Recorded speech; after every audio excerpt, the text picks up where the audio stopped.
दोस्तों जय हिंद।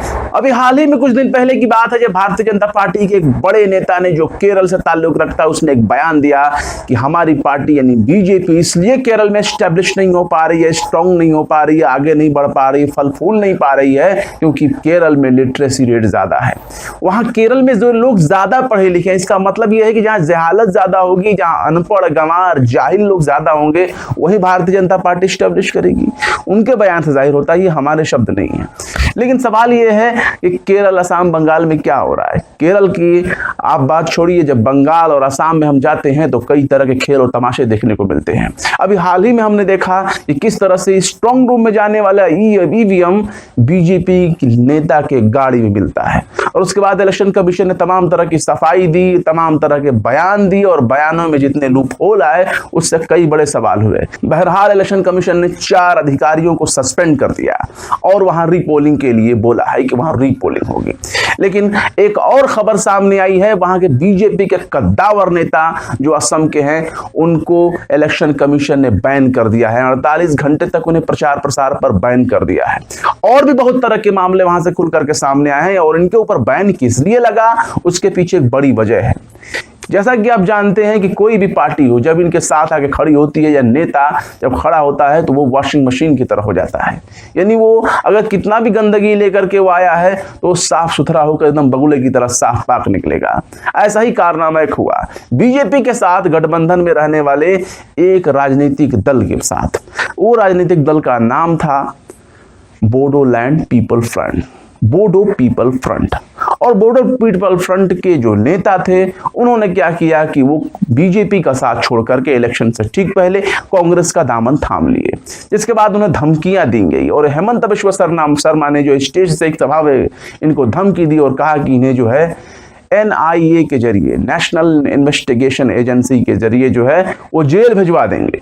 यानी खुलेआम इस तरह की धमकी देना, आप इस चीज को समझ सकते हैं कितना संगीन अपराध है कि आप किसी को धमकी दे रहे हैं और उस एजेंसी का नाम लेकर जिसे स्वायत्त निष्पक्ष एजेंसी कहा जाता है।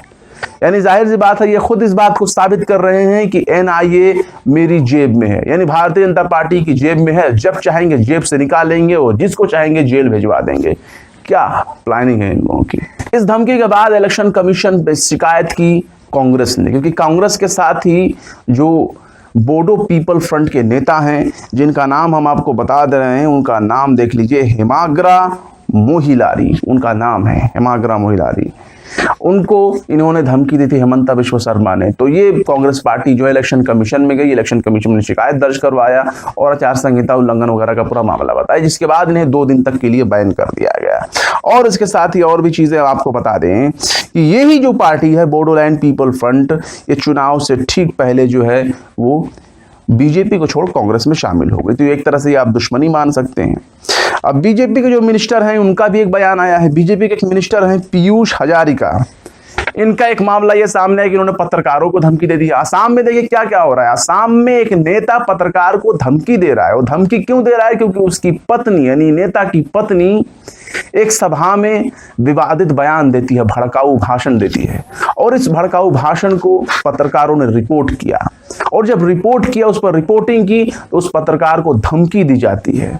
हालांकि बड़ा विरोध चल रहा है पत्रकारों के संगठन के जरिए असम में, और विरोध का स्वर चाहे जो भी देख लीजिए, लेकिन यहाँ नतीजा ये निकला कि इनको ये पूरी तरीके से बेनकाब हो गए। पीयूष हजारिका जो हैं वो अपनी पत्नी को संभाल नहीं पाए भड़काऊ भाषण देने पर, लेकिन भड़काऊ भाषण का रिपोर्टिंग करने वाले पत्रकारों को धमकी दी गई। और जब मामला वीडियो वायरल हुआ तो इस तरह की चीजें आपको देखने को मिल रही हैं। अब सफाई देते नहीं बन रहा है। और इसके साथ ही हम कुछ वहाँ के स्थानीय मीडिया से आपको जानकारी देते हैं। स्थानीय मीडिया जो वहाँ की है, बहुत से चैनल्स हैं डिजिटल फॉर्म में जो इन चीज़ों को जानकारी दे रहे हैं। नेशनल मीडिया तो इन चीज़ों को गौर ही नहीं करना चाहती, या यूं कहें तो उनके राजनीतिक आका जो है ऊपर से हंटर चला देंगे, खबरदार जो हमारे बगैर मर्जी के इस तरह की कोई खबर चलाई। और देखिए टाइम्स 8 एक्सोम ये एक जो है वेबसाइट है और इसने एक खबर को रिपोर्ट किया है और इस खबर को पढ़ने पे पता चलता है कि हेमंता बिश्व शर्मा ने एक और शर्मनाक बयान दिया था कि महिलाएं बच्चा पैदा करने की मशीन है। बाकायदा हमने जो आसामिया में जो ये उनके शब्द हैं, वाक्य हैं, उन चीज़ों को ट्रांसलेट हमने किया गूगल से, जिसमें लिखा है हेमंता को अपने बयान का अंजाम भुगतना होगा, महिलाएं बच्चा पैदा करने की मशीन है, जो ये बयान उन्होंने दिया था। और इसके साथ ही देखिए टाइम्स 8 एक्सॉम जो है उस पर एक और खबर पता चली है कि वहाँ एक बीजेपी विधायक ने जो है पूर्व विधायक के बेटे को जान से मारने की धमकी दी है। नेशनल मीडिया में आपको कहीं नहीं मिलेगा, खोजने के बाद भी नहीं मिलेगा, लेकिन इस वेबसाइट पे ये खबर छपी हुई है। आप समझ सकते हैं कि जब इलेक्शन जीतना हो तो किसी भी तरह का बयान दे दें, चल जाएगा। और ऐसे बयान देना अब आम चीज़ हो गया, क्योंकि नेशनल की मीडिया उसे रिपोर्ट नहीं करती है, स्थानीय मीडिया उसे रिपोर्ट करती है तो उन्हें धमकियां दी जाती हैं। और धमकी भी किस तरह की हम जो है दी गई है, पीयूष हजारिका के जरिए धमकी दी गई, उठवा लेंगे तुमको, गायब करवा देंगे, इस तरह की धमकी। यानी समझ सकते हैं सीधे जान माल की हानि की धमकी दी जा रही है कि नुकसान तुम्हारा होगा, औकात क्या है तुम्हारी। यानी 2 कौड़ी के पत्रकारों की क्या औकात कि इतने बड़े बड़े नेताओं की बीवियों के बारे में कोई छाप दे, इतने बड़े बड़े नेताओं के बारे में कोई लिख दे, इतने बड़े बड़े नेताओं के बारे में कोई बोल दे। तो इस तरह से भारतीय जनता पार्टी के नेता अपनी ही पार्टी को ले डूबने के लिए तैयार है।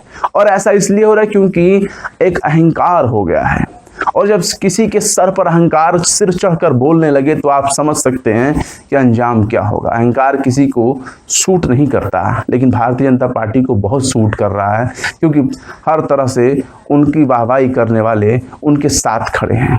इलेक्शन कमीशन की हरकतों को हम लोग देख चुके हैं। इलेक्शन कमीशन के जो हालिया का कारकिर्दगी है, उनके कारनामे हैं, और जिस तरह से भारतीय जनता पार्टी के नेता की गाड़ी में ईवीएम को ले जाया गया, उससे तो लोकतंत्र एकदम शर्मसार हो गया। बहुत से लोगों ने आवाज़ उठाई, तब जा करके ऐसा हो पाया कि इलेक्शन कमीशन ने एक्शन लिया है।